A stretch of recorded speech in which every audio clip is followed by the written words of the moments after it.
All right, so this is the first start. I just arrived here, and I always like to capture a video when the engine is stone cold. There we go.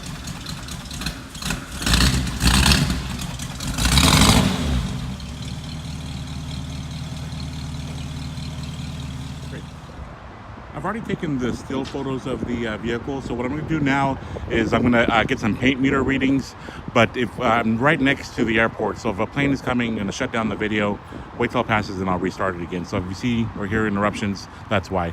So just moving inward, looking at the right front fender, it looks pretty clean.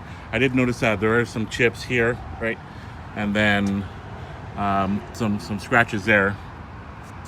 And I've got still photos of all this, by the way. Here on the headlight bezel, just a really light ding. So the cosmetic blemishes that I've seen so far seem relatively small. Let's see here. Chrome is in good shape. I've already looked at the grille. They're all intact. Nothing's loose. That's good. And then, check this out as well. The ornament looks decent. Don't see any really any obvious signs of chips here. And the chrome looks like it's in good shape. Let's start off with some, and then again, just some blemishes here. It looks like some chips and with some touch-up work. So it's not a perfect car. I think you knew that already. So let's get some readings here. This paint meter here reads in the thousandths of an inch. That's 8.5,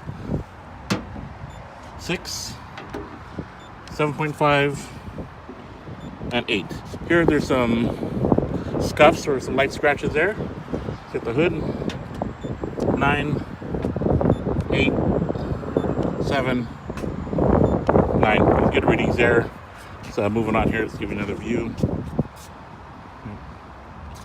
Okay. Here, we're missing the grommet here for the antenna. Here on the windshield post, just that little chip there. And the glass looks decent. A little chip here, not too bad. Here on the top, just a little bit of fraying. And I'm not sure if these cars came with the belt light window scrapers, but there are none here on the driver's side or passenger side. Little delamination here on the wing window. Hopefully I took pictures of it, but to see if the camera picks up on that as well. The outside mirror is intact, good shape. Let's get some more readings here. 5.5, 6, 5. So we're getting great readings. Here there's a dent. It starts from here to there.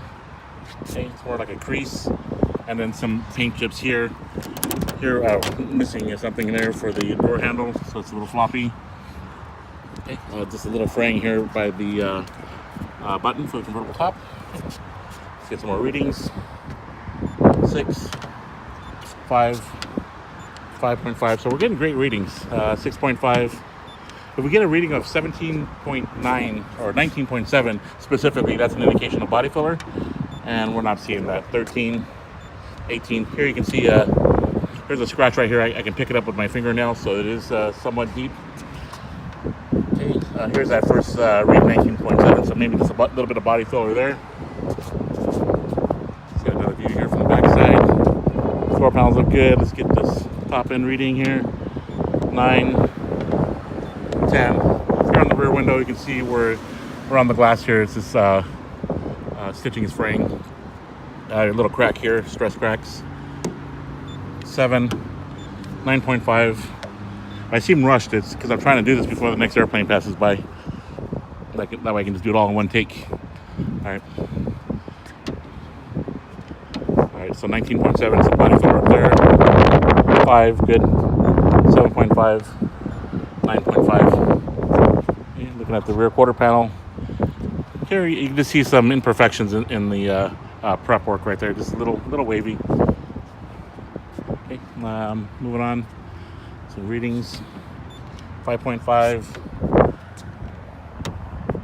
6.5, good. 9. Same thing here on the passenger side door handle. Let's get to push that in. Is what it is. All right. Let's see here. There's some paint chipping here, and the belt line trim. Seal looks pretty good here from the window to the top. A little bit of fraying here, and then same thing, little delamination here on the quarter glass. Okay. 8.5, 5.5, 6, 4.5, 11.5. So nice strong readings. I mean, I think it was just that one area where I saw some body filler, which I'm surprised. I was expecting to see more. Let me get the hood. 7.5, 8.5, and glass looks good here on this end, and the seal from the upper windshield post to the top looks like a proper seal. Road testing here on the back roads here. The acceleration is good. Shifting was seamless once you learn how to shift this thing. But first, second, and third, no issues. Clutch was good. I didn't feel any slipping. Still a nice firm pedal. We also applied the brakes, and it did stop straight. Steering was straight as well. There is a bit of roughness, but I remember seeing some cracking on the sidewalls of the tires. So the tires just might be really old and need to get replaced, because there's that just that little knobby feeling to it. Something similar to old dry tires. I tried checking the radio here. That didn't work, or the heater operation. All the lights we've checked. Headlights work. Taillights work. Same with the turn signals in the rear. Steering is pretty good. I didn't get the picture of it, but there is a little crack on the ceramics there on the steering wheel, and then there's the center. The speedometer is working, and we're moving right along. I checked all the wing windows. Forgot to close this one here, but they all operate. Right, and we're gonna be heading back to the dealership here. But we went through all the gears. I also have the engine idling for about 15-20 minutes. I was checking the temperature there, and it didn't overheat. Here again, it's just stopping straight on, hands off the steering wheel, and it is stopping straight. All right, go ahead and shut down.